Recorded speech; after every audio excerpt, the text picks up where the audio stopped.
बेटे के पास माँ को मिलने का वक्त नहीं था।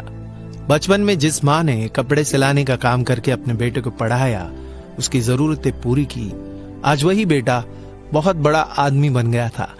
इतना बड़ा कि उसकी माँ को उसे फोन लगाकर बात करने के लिए अपॉइंटमेंट लेनी पड़ती थी।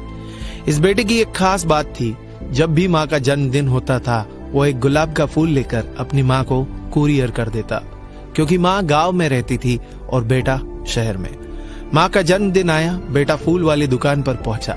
फूल वाला भी अब उसे अच्छे से जानता था और कहता था, आ गए बेटा, आज तो माँ का जन्मदिन है। हर बार की तरह बेटा फूल लेकर बाहर निकलता है और कुरियर ऑफिस पास ही में था, तो पैदल ही चलने लगता है। रास्ते में वो एक लड़की को देखता है। यह लड़की फुटपाथ के बेंच पर बैठी जोर जोर से रो रही थी। तो इस लड़के ने पूछा, क्या हुआ, क्यों रो रही हो? कोई मदद चाहिए तो कहो, मैं कर देता हूँ, लेकिन ऐसे रोना बंद करो। लड़की कहती है, आज मेरी माँ का जन्मदिन है। लड़का कहता है, अरे वाह, आज तो मेरी माँ का भी जन्मदिन है। लड़का फिर से पूछता है, लेकिन इसमें रोने की क्या बात है? लड़की जवाब में कहती है, माँ का जन्मदिन है और मेरे पास इतने तक पैसे नहीं कि मैं उनके लिए एक फूल खरीद सकूं। लड़का कहता है, बस इतनी सी बात, मेरे साथ चलो। लड़का उसे फूल वाले के पास लेकर जाता है और महंगे से महंगा फूल उसे खरीद कर देता है। वो ये भी कहती है कि क्या आप मुझे मेरी माँ के पास छोड़ देंगे, क्योंकि मेरे पास ऑटो के लिए भी पैसे नहीं हैं। तो लड़का उसके साथ ऑटो से निकल पड़ता है। कुछ दूरी पर वो जगह आती है और जैसे ही गेट में दोनों की एंट्री हो जाती है, लड़का अपने होश खो देता है। उसकी आंखों से आंसुओं की बौछार निकलती है। वो इतने गहरे सदमे में पहुंच जाता है कि उसके आंसू रुकने का नाम ही नहीं लेते, क्योंकि वो लड़की उसे कब्रिस्तान ले जाती है। लड़की उसकी माँ की कब्र पर फूल रखकर रो पड़ती है। लड़का ये सब देखकर जिंदगी की सबसे बड़ी ठोकर खाता है। लड़के ने जो गुलाब का फूल अपनी माँ के लिए लिया था, उसे लड़की अपनी माँ की कब्र पर रख देती है। लड़के को अब समझ आ जाता है कि उसका अपनी माँ के प्रति जैसा व्यवहार है, उन्हें जीते जी मारने से कम नहीं। इसके बाद लड़की को थोड़े पैसे देकर वो उसे घर तक छोड़ देता है। वापस फूल वाले की दुकान पहुंच जाता है और एक गुलदस्ता लेता है। इस बार कुरियर नहीं बल्कि खुद गाड़ी लेकर उसकी माँ को मिलने के लिए वो रवाना हो जाता है।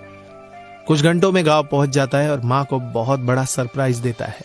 माँ की खुशी का ठिकाना ही नहीं रहता। वो भावुक हो जाती है और बेटे के गले लगकर रो पड़ती है और कहती है, बेटा, ना मुझे गुलदस्ता चाहिए ना गुलाब का फूल, मुझे तो मेरे बेटे का स्पर्श चाहिए, मुझे मेरा बेटा चाहिए। बेटा कंपनी में फोन करता है और कह देता है कि 7 दिन जरूरी काम से वो बाहर है, इसलिए ऑफिस नहीं आ पाएगा। यह सुनकर माँ को जैसे जीवन के सारे सुख मिल गए हो। 7 दिन बाद बेटा फिर ऑफिस के लिए निकल जाता है, लेकिन इस बार माँ से वादा करता है कि हर रविवार वो गांव आएगा और अपनी माँ के हाथ का बना खाना खाएगा। दोस्तों, पैसों का लालच हमें कई बार अपनों से बहुत दूर कर देता है। माता पिता को महंगे गिफ्ट नहीं चाहिए होते, उन्हें तो बस चाहिए उनके बच्चे थोड़ा सा वक्त जो उनके साथ वो बिताए। एक बात हमेशा याद रखना दोस्तों, जब तक माँ जीवित है तब तक उसकी कीमत हमें शायद पता ना चले, लेकिन जब माँ अपनी देह छोड़कर चली जाएगी तब हमें एहसास होगा कि माँ क्या होती है, लेकिन तब तक बहुत देर हो चुकी होगी। इसलिए धक्का मुक्की वाली जिंदगी में कुछ पल माँ बाप के लिए निकालने की कोशिश करें। दोस्तों, इस वीडियो को लेकर आपकी क्या राय है, कमेंट करके जरूर बताइएगा। अगर वीडियो अच्छा लगा तो लाइक कीजिएगा, शेयर कीजिएगा ज्यादा से ज्यादा लोगों तक। और हाँ, ऐसे इंस्पिरेशनल वीडियोस के लिए सब्सक्राइब कीजिएगा हमारे यूट्यूब चैनल और फॉलो कीजिएगा हमारा फेसबुक पेज। धन्यवाद। डाउनलोड मौज।